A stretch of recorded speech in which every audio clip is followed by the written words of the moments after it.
Hello there. Welcome to Whispers.exe, where the silence watches back. The following story is a work of fiction, created for atmospheric and entertainment purposes.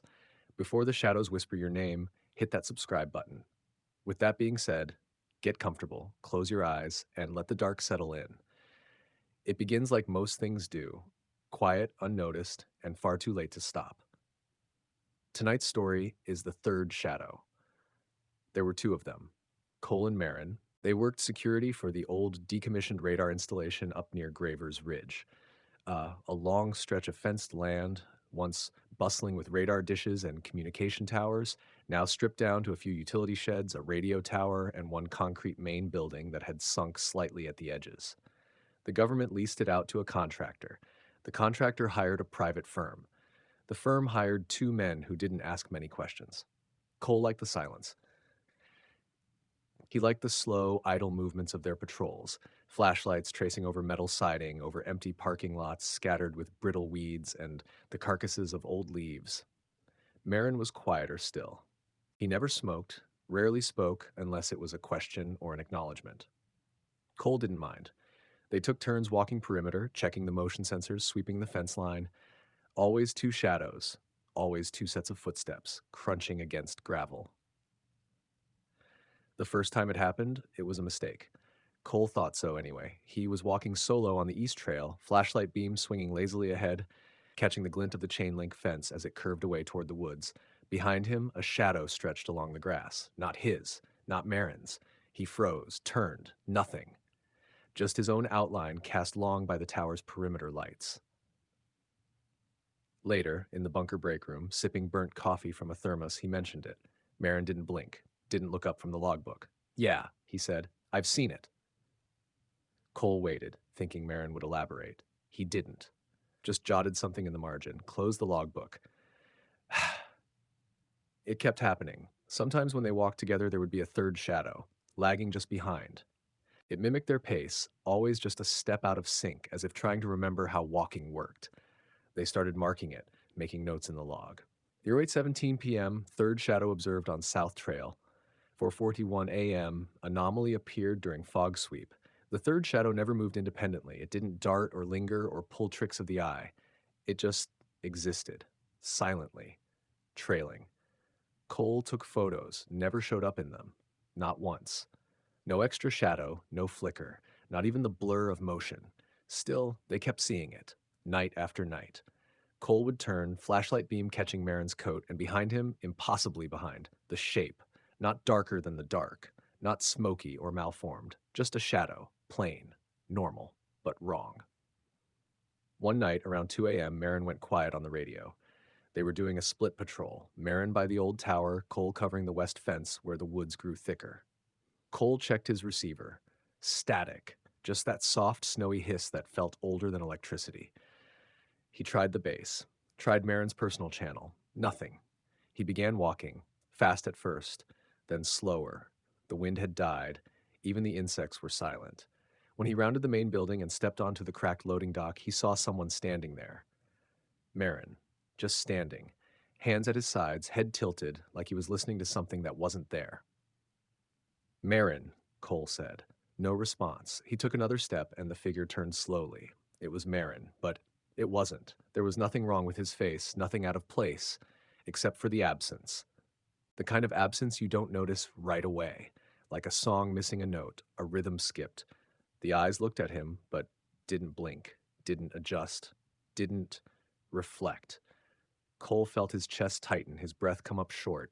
He didn't speak again, just backed away, back toward the fence, toward the lights, toward the memory of anything that made sense. He spent the rest of the shift locked inside the base building. Marin never came in. By sunrise, Cole checked the footage. The cameras had glitched out for 10 minutes during the encounter. Static frames, like the system had blinked. He called it in. The firm said Marin had resigned the day before, said Cole had been operating solo for a week now. Cole laughed, shook his head. He pulled up the shift logs, two names, two signatures, Marin's scrawl beside his own. He tried to email the site supervisor. The message bounced. He tried to call. No rings, just silence, no tone, just absence. When he returned to the barracks that night, Marin's bunk was gone. not empty, gone. No bed frame, no sheets, no sign there'd ever been one. Cole sat on his cot, hands resting on his knees. The thermos on the floor was his, so was the extra flashlight, and so was everything. The logbook was still there, but every entry Marin had made was in Cole's handwriting. He stared at the pages, read them again and again. One line stuck out more than the rest. Shadow followed. Feels closer. Not sure it belongs to anyone. He didn't sleep, just waited for the dark to settle, waited for the shift to begin. The radio stopped working the next night, completely. Static had become the new silence. And the third shadow, it became the second. Cole still walked his routes, still marked the logs, but sometimes he'd hear footsteps behind him, matched to his own, delayed by half a second, a soft echo with no voice. When he turned, nothing. Just gravel, just fence, just dark. One night he sat on the steps of the tower, looking out over the scrub grass and sagging fences. The moon had vanished behind a heavy cover. No stars, just the low hum of memory. He felt it before he saw it. A weight, a presence, like something had settled behind him, not touching, just near. He didn't move, didn't breathe, and then, "Where are we going?" A voice. Soft, familiar. Not Marin's, not his own. Something in between. A convergence. A mimicry. He didn't answer, didn't turn around, just closed his eyes and whispered, "Nowhere." The air grew colder, the wind shifted, and then it was gone. Cole still works the ridge. He walks alone, every night, always alone. He still sees the third shadow, still hears the second set of footsteps. Sometimes he thinks about Marin, what his voice sounded like, whether it ever did. Sometimes he wonders if there was ever a second man at all, or if the shadow had just been waiting, long before him, long before any of it. Not following, not mimicking, just remembering, and walking behind whoever stayed long enough to forget where they started, where they were going, and whether they had ever truly been alone. It waits, still, patient, silent, trailing behind those who no longer cast their own shadow. Sometimes, late in the shift, when the fog rolls in low from the trees and blankets the ground in a colorless hush, Cole stands at the fence and watches the woods breathe. It doesn't move like wind, it pulses, like lungs below the soil, like something asleep, dreaming without rest. The flashlight beam dies quicker these nights. Batteries drain without warning.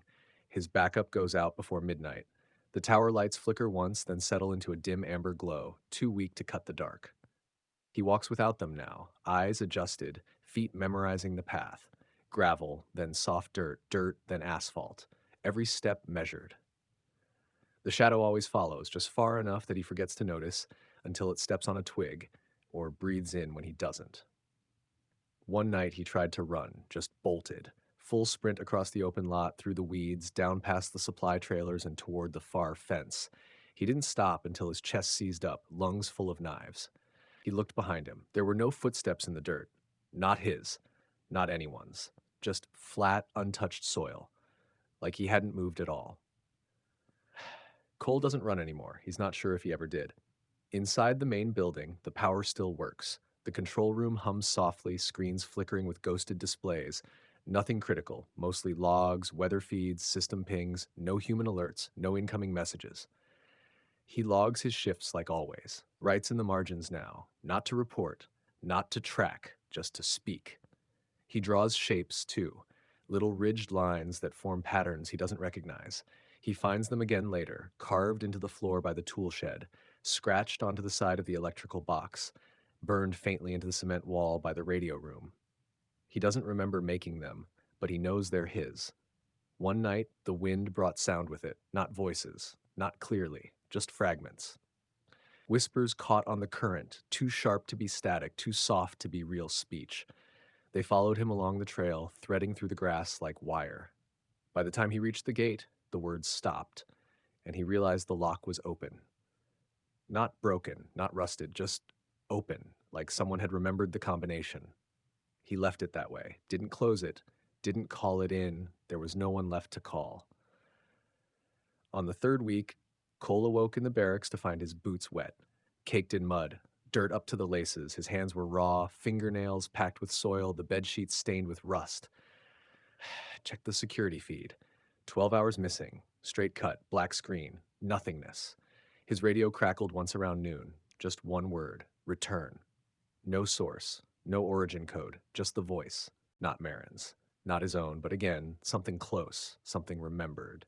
He stepped outside and looked for the third shadow. It was waiting by the fence. Still, patient, not touching the ground anymore. That night, he didn't walk the route, didn't patrol, didn't log. He just sat by the broken dish near the hilltop and waited. The air was thick with silence, more than usual. A swollen hush that pressed against his eardrums like rising pressure before a storm. And then he heard them. Steps, slow, careful, from behind. He didn't turn, didn't breathe, didn't move. A voice followed, low, level, closer than his own heartbeat. Where did you leave him? Cole didn't speak, didn't think to, but the answer came anyway, not from his lips, but from somewhere deeper, somewhere memory couldn't reach. In the dark, the voice whispered. You left him in the dark. A hand touched his shoulder, not warm, not cold, just present, like gravity. He turned. There was no one there, but the pressure on his shoulder remained. The third shadow was gone. For the next 3 days, no shadow followed him, no voices, no distortions, no sense of presence. He was alone again, truly alone. But something about it was not the silence, but the absence. The full, heavy void that made the corners of rooms seem deeper than they were, made the static feel personal. He saw movement in reflections, in windows, in puddles, in the black screen of the console monitor when it powered down. A man, maybe, or the suggestion of one, the silhouette. Sometimes the image blinked, shifted, and Cole would see himself looking out, looking back. Once he waved, and the reflection didn't move. It just watched. He boarded up the mirror in the latrine, broke the monitor, stopped sleeping near glass. On the 42nd night, he heard breathing on the other side of the base wall, a steady rise and fall just outside. He pressed his ear to the cinder block, heard the inhale, then the exhale, measured, methodical, then words. Again, not a voice, more a texture in the air, gravel dragged through thought. He never left. That same night, his reflection in the barrack window blinked, but he hadn't. He stood, turned away. The reflection stayed where it was, staring, unmoving. He walked to the door, paused, and behind him, glass shattered. No wind, no quake, just pressure. Cole didn't check. He didn't need to. The logbook disappeared on night 50. He checked the drawer, checked under the cot, checked the desk in the control room. Nothing, not even dust where it had sat. But the entries began showing up elsewhere, etched into the walls of the communications hub, written in permanent marker inside the rusted fridge, burned into the plywood of the access tunnel with a soldering iron. Shadow still walks. Second voice clearer now. Don't follow it past the tree line. One line was different, written above the door to the base. Whichever one you are, remember, you weren't the first. Cole dreams in static now. Not sound, but feeling. A density behind his eyes. His sleep never lasts long, but when it does, it's always the same. He's walking behind himself, watching his own back, watching his arms swing in rhythm, watching the shape of his body cast against the empty lot. And ahead of him, another figure. Marin, maybe, or something in his shape. The three of them, moving, slow, unbreaking. And in the dream he knows, one of them isn't real, but he can never tell which one. He tried to leave once, opened the gate, stepped onto the access road, walked down the path toward the county road, kept walking and walking and walking until he reached the base again, from the same direction. He tried it again, different route, over the ridge, through the drainage ditch. He ended up in the generator shed. Maps don't work, compass spins, GPS locks and shows nothing but black, no coordinates, just blank space. Even the stars are wrong now. Cole stopped looking up. Sometimes during his shifts he talks aloud, just to feel the sound of his voice, to remind himself what it's supposed to sound like. He never hears a reply, but sometimes the echo is off, delayed, and comes from somewhere else, somewhere too close. He marked a message on the tower wall yesterday, carved deep with a utility blade. If you find this, leave. If you see your own shadow move, it's already too late. This morning, it was gone, not erased, not covered. The metal showed no sign of carving, But a new message sat in its place. We don't leave. We inherit. Cole doesn't remember writing it, but he knows he did. His handwriting, his rhythm. He hasn't seen his own shadow in 3 days. Just a long, trailing form beside him, familiar in shape, steady in gait. Sometimes he walks a few steps ahead and listens. If he times it right, he hears the breath match his own, but delayed, like a thought echoing back through time. And when he stops, the footsteps don't. Not right away. They hesitate, then continue, then stop again, as if remembering too late. The radios are silent now.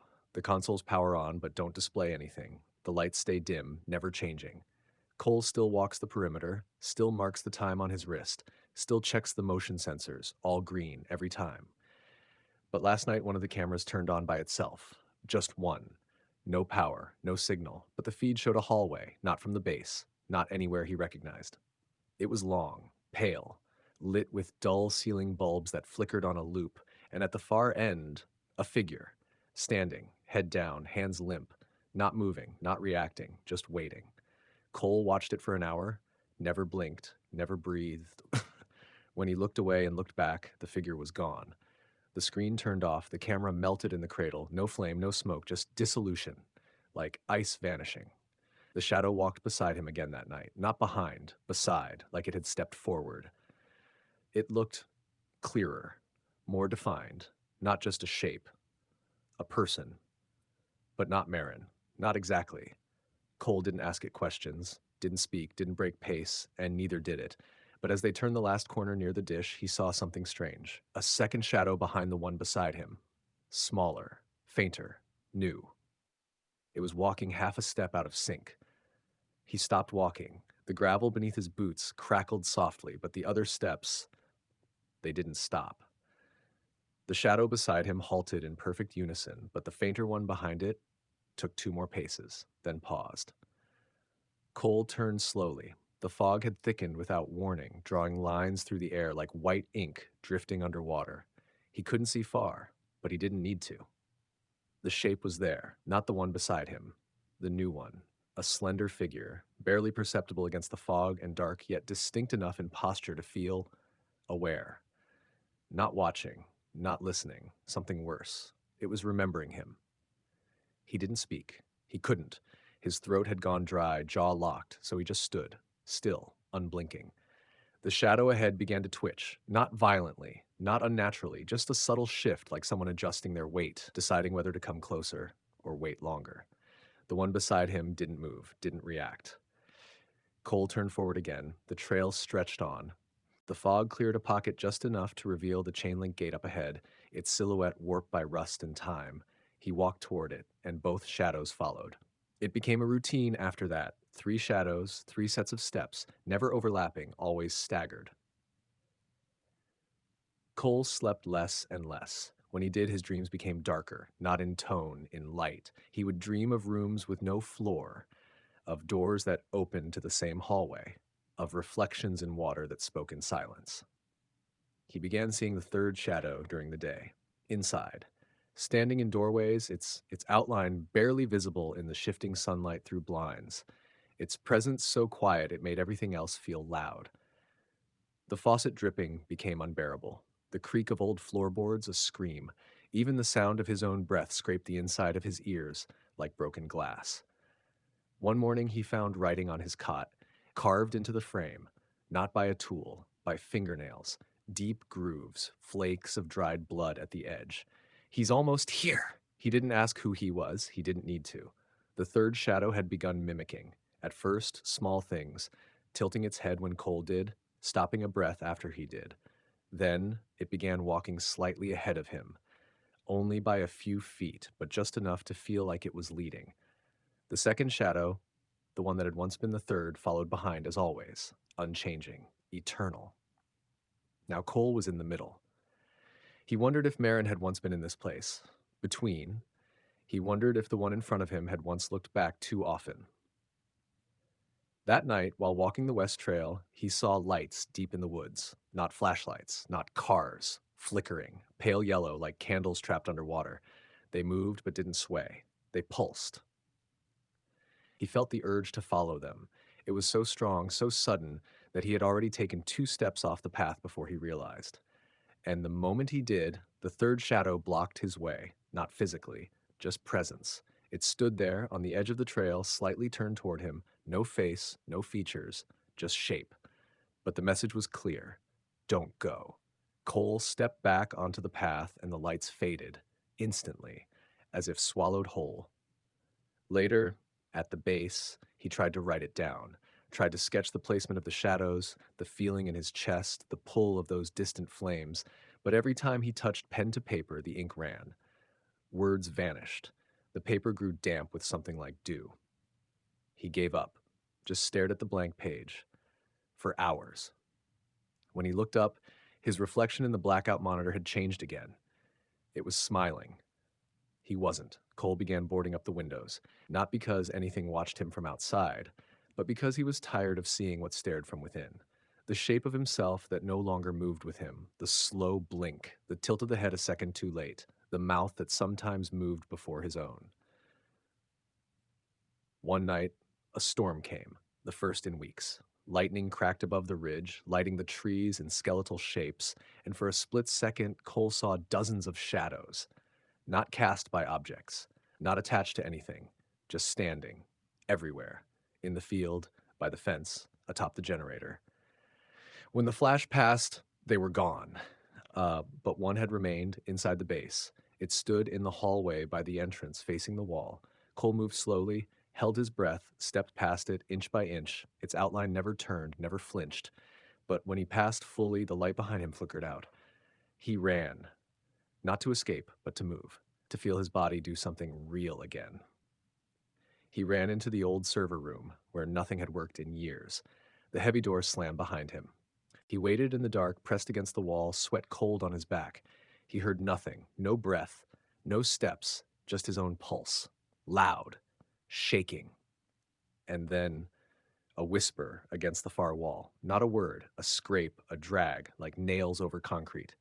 He didn't open the door for 6 hours. When he did, the hallway was empty. But the walls were covered in carvings, every one of them the same phrase, "I remember you." Cole stopped writing after that. He didn't see the point. The logs were gone, the radios never spoke, the firm stopped replying long ago. If they ever had, he began talking to the shadows instead, told them about his dreams, about the things he forgot, about the night he saw Marin disappear behind the tower and didn't follow. He spoke slowly, gently, and in return, they stayed quiet, until one morning one of them spoke back. He was brushing his teeth. Routine, unnecessary now, but grounding. He lifted his head, spit into the sink, and before he looked into the cracked mirror, he heard it, right behind his ear. "Which one are you?" He turned so fast he nearly fell. Nothing there. He laughed, shaky, thin, then stopped, because his reflection hadn't moved. He reached up and touched his face. So did the reflection. 1 second too late. Cole left the bathroom, didn't return for days. The third shadow, now always in front, began walking closer to the buildings, lingering longer near the comms tower, standing beneath the windows. Sometimes it would disappear during the shift, and he'd see it inside instead, seated on the cot, facing the door, waiting. When he entered, it would stand slowly and walk out. No sound, no resistance. Just transition. He wondered if it was learning. Not how to move, how to be. The second shadow, still behind him, had grown faint. Sometimes it vanished entirely. Other times it flickered like film skipping frames. He missed it. In a way, it had been his constant, his watcher. Now the watcher was leading.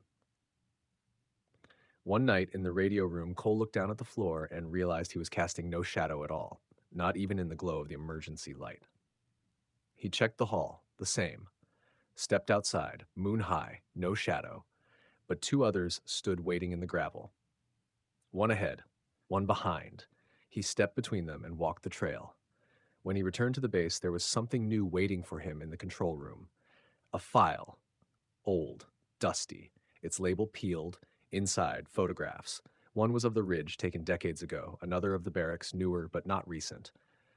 And one of 2 men standing by the tower, smiling. One was him, the other, not Marin, but familiar, as if Marin had been based on him. Copied. Drawn from a memory reshaped. Cole flipped the photo, a name scrawled on the back. C. Harper plus M. Relin, Site 7C Final Shift. He stared at it for hours, not moving, barely blinking. The shadows watched. The next morning, there was only one cot in the barracks again. Only one toothbrush, one set of boots, one jacket. Cole stepped outside. The fog was thick. He looked down. One shadow stretched long before him, another behind, and a third, flickering in and out, barely visible, but growing. He didn't smile, didn't cry. He just turned toward the trail and walked. Footsteps followed, a beat behind, one more, always one more. The rhythm of their footsteps no longer felt alien, no longer felt borrowed. It felt rehearsed, like the ground remembered them, like the air had learned the pattern. As he reached the far corner of the perimeter, the place where the trees leaned closest, where the fence dipped and sagged from rust and neglect, he paused. The wind stirred, brushing low over the weeds, curling like fingers around his ankles. Ahead, the first shadow stopped, turned slightly, not facing him. Not quite, but enough to notice, to acknowledge. Behind him, the third shadow flickered again. Once, twice, then held, stable, more solid than ever before. He stood between them again, the midpoint, the hinge. He wondered, was this the destination or the transition? A soft sound broke through the quiet, like pages turning in another room, but there was no building nearby, no wind strong enough to move anything. Still, the sound persisted, steady, unhurried, as though something was reading through the hours. Cole moved toward the fence. The chain links glinted with dew. He reached out and pressed a hand to the cold metal. The fence gave way, swung open. It had never done that before.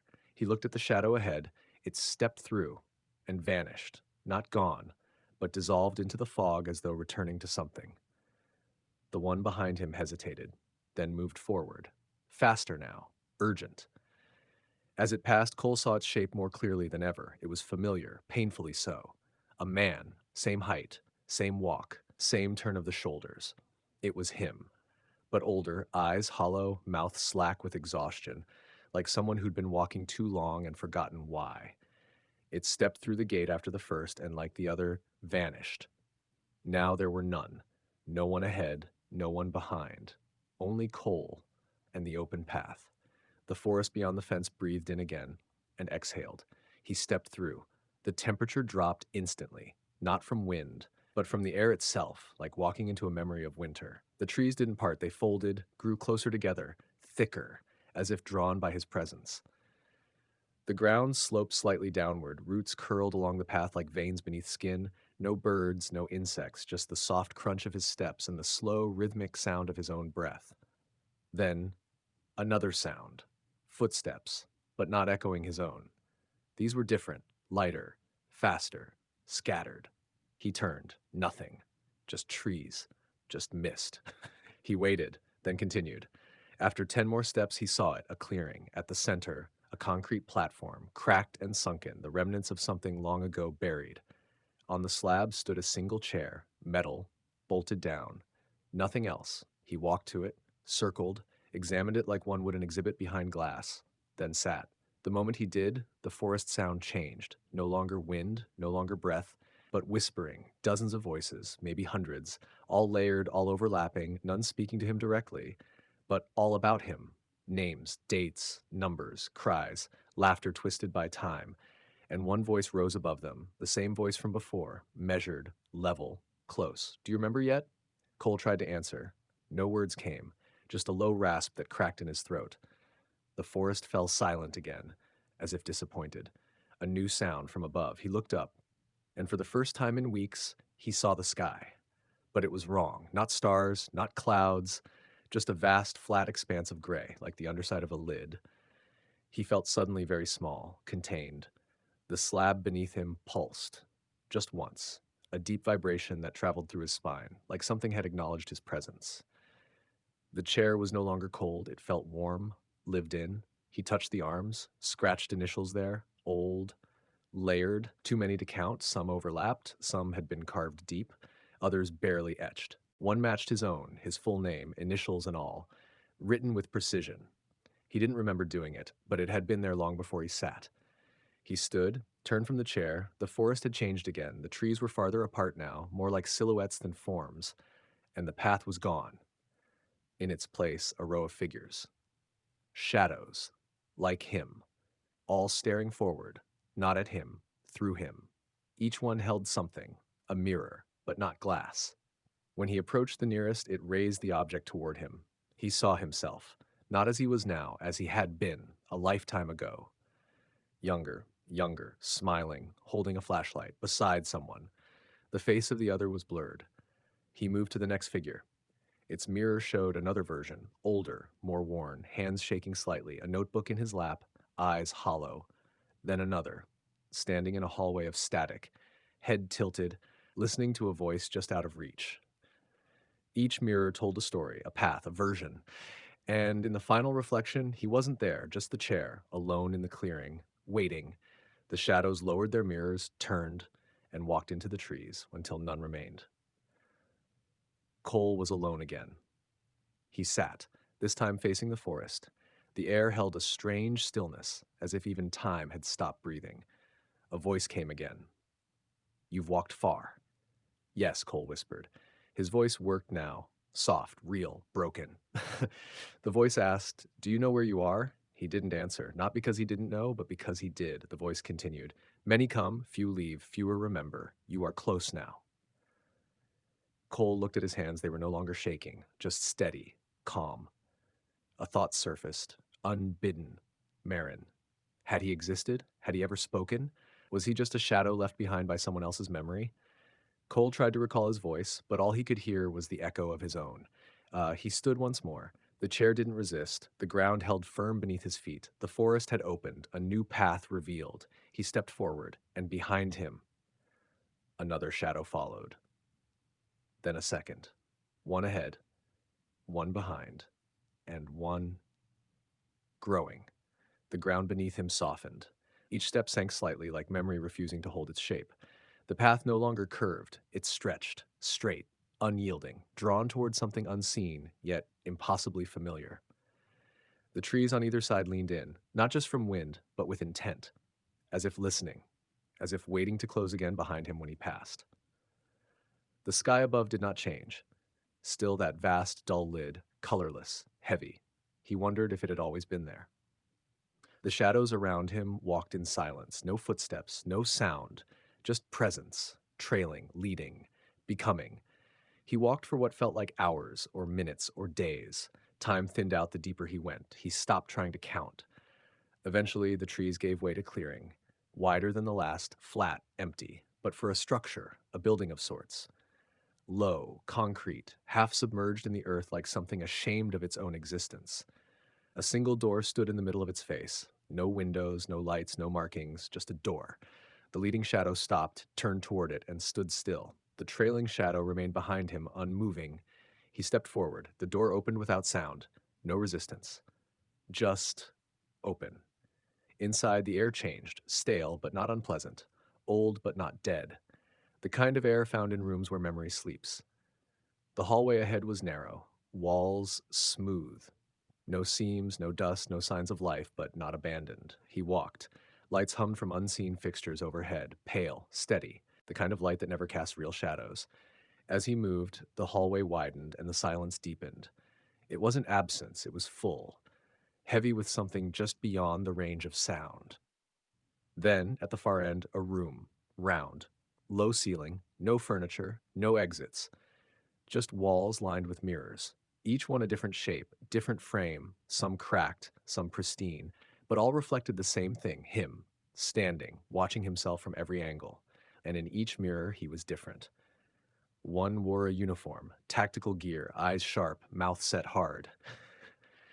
Another looked ragged, hair overgrown, cheeks hollow, a man who had not spoken aloud in years. One version cried, another bled. One stared straight back, eyes vacant, lips curled in a subtle smile that didn't reach the eyes. He turned, slowly, took them in, one by one, each reflection flickering briefly with motion he hadn't made. They blinked when he didn't, tilted their heads moments before he did, moved lips with no sound. One stepped forward, inside the mirror, closer, filling the frame. Cole stepped back. It stayed, now just inches from the glass. Eyes dark. Not black, just endless, not a void, but too full, like looking into a well and seeing every shape of yourself that had ever been. The reflection opened its mouth and spoke. No sound, just motion. But he heard it anyway. Inside, behind his ears, behind his bones, you are remembering the wrong way. The other mirrors went dark. Only the one ahead remained. The figure leaned closer, its breath fogged the glass, but the room was still cold, impossible. Cole stepped forward again until his forehead nearly touched the glass. The voice returned. There were three. Yes, Cole whispered. You followed. It said, yes. You led. I didn't mean to. The reflection smiled, almost kindly. You always do. Cole raised a hand to the glass, so did the figure, but their fingertips didn't align, they missed by inches. It wasn't his reflection. Not anymore. The figure leaned forward, pressed its palm flat. The mirror rippled, like water held too long in stillness. And Cole felt it, a pressure in his chest, a pull, something familiar reaching for something forgotten. He stumbled back. The mirror quieted. Behind him, footsteps, two sets, in perfect rhythm now. The room darkened, not from lack of light, from presence. Something was entering with him, filling the spaces between his thoughts. He turned, the doorway was gone, no exit, just mirrors, and his shadows standing, watching, not mimicking, not repeating, becoming. One stepped forward, its outline sharpened, its face formed, not his, not Marin's, but both, merged, smiling faintly. Do you remember now? Cole didn't answer, because it didn't matter. He understood. Not in words, not in thought, but in layers. This place was not a trap. It was not even a place. It was the echo of decision. Every step he had taken, every moment of silence, every shift where the third shadow lingered just too long, it had been this. All of it, leading him here, where echoes came to settle. The second figure stepped forward now, the trailing shadow, face forming, no smile, just calm, acceptance. They flanked him, both sides, and together they raised their hands, not to strike, not to pull, but to welcome. Cole closed his eyes, let them touch his shoulders. It wasn't cold, it wasn't warm, it was known. When he opened his eyes again, he stood in the center of the mirrors. But he wasn't alone. His form had shifted subtly. His reflection now mirrored those who had watched him. He took a breath, long, slow, grounded. The mirrors shimmered once more. Then one by one, they darkened, leaving only his reflection in the last frame. Whole. The room began to dissolve. Not collapse, dissolve, as if the memory had finished playing. He stood in the field again, the clearing, the slab now empty, the chair gone. The sky overhead cracked open, not violently, just a long seam forming, faint light bled through it. And in it, shapes, shadows, walking, forever walking. Cole stepped forward, one foot after the other, not toward the light, not toward the dark, but between. The place where the third shadow walks, and waits, and watches. Just one step behind, always. And now, he understands. The seam in the sky grew no wider. It simply remained, open enough to see through, never enough to pass, as if the world beyond it wasn't a destination but a memory waiting to be remembered. Cole stood at the edge of the slab, the weight of his breath settled into the soil around him. The clearing no longer whispered, no longer pulsed, it just waited. The shadows beside him began to drift apart, not walking away, not fading, just loosening from him like pieces unthreading from a tapestry. He could feel where they had once connected, where they had once clung to his shape, mirrored his every doubt, every hesitation. Now they returned to the quiet, to the long spaces between memory and echo. The light above the seam flickered, not a beckoning, a reminder. He didn't move toward it, didn't need to, because this was not a place for moving forward. Not anymore.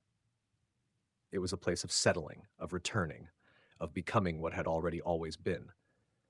He looked down at his hands, still his, but quieter now, as though they remembered too much to stay sharp. The grass beneath his feet was soft, cool. It reached up just slightly, brushing his calves like a curtain closing.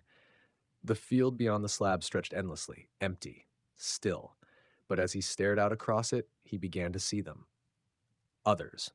Figures. Barely there. Scattered across the open space like thoughts too faint to say aloud. Some standing, some sitting, some walking in slow, endless circles. each with a shadow beside them, or behind, or waiting ahead. They didn't speak, didn't notice one another, but they existed in unison, in a pattern deeper than memory. And in the far distance, where the sea met the horizon, a tower, half sunk, forgotten, watching. He recognized it, not by its shape, but by the silence it held. The same silence he had carried, the same stillness that had walked beside him all those nights. Cole breathed in again, slow, like the forest, like the voices, and the third shadow stepped beside him. Just a moment. Just a shape. Just a brief, soft reminder of something left behind. It nodded once, a motion so slight it could have been imagined. Then it stepped forward, melded into the fog, and vanished. Cole didn't follow. He turned toward the slab, lowered himself onto the stone, the cold rising up through his legs like recognition. He sat, still, not waiting, not watching, just present. The sky sealed shut, the light blinked out. And around him, the field grew quiet again. The kind of quiet that holds breath, that holds memory, that holds shape. He closed his eyes, let the dark settle in, let it fold around him like a blanket worn too thin to protect but too familiar to let go. No name came, no final thought, just the echo of footfalls, a step behind, and the feeling that something was still watching, not unkind, not cruel, just endless. Somewhere, a radio crackled, then stilled, and far away behind a tower long rusted, a single light flickered once, then went out. The field remained, and so did the third shadow, waiting for the next to forget, for the next to follow, for the next to become, and always, just behind them, a step too late, a memory too early, a shape without a name, but not without purpose. Not anymore.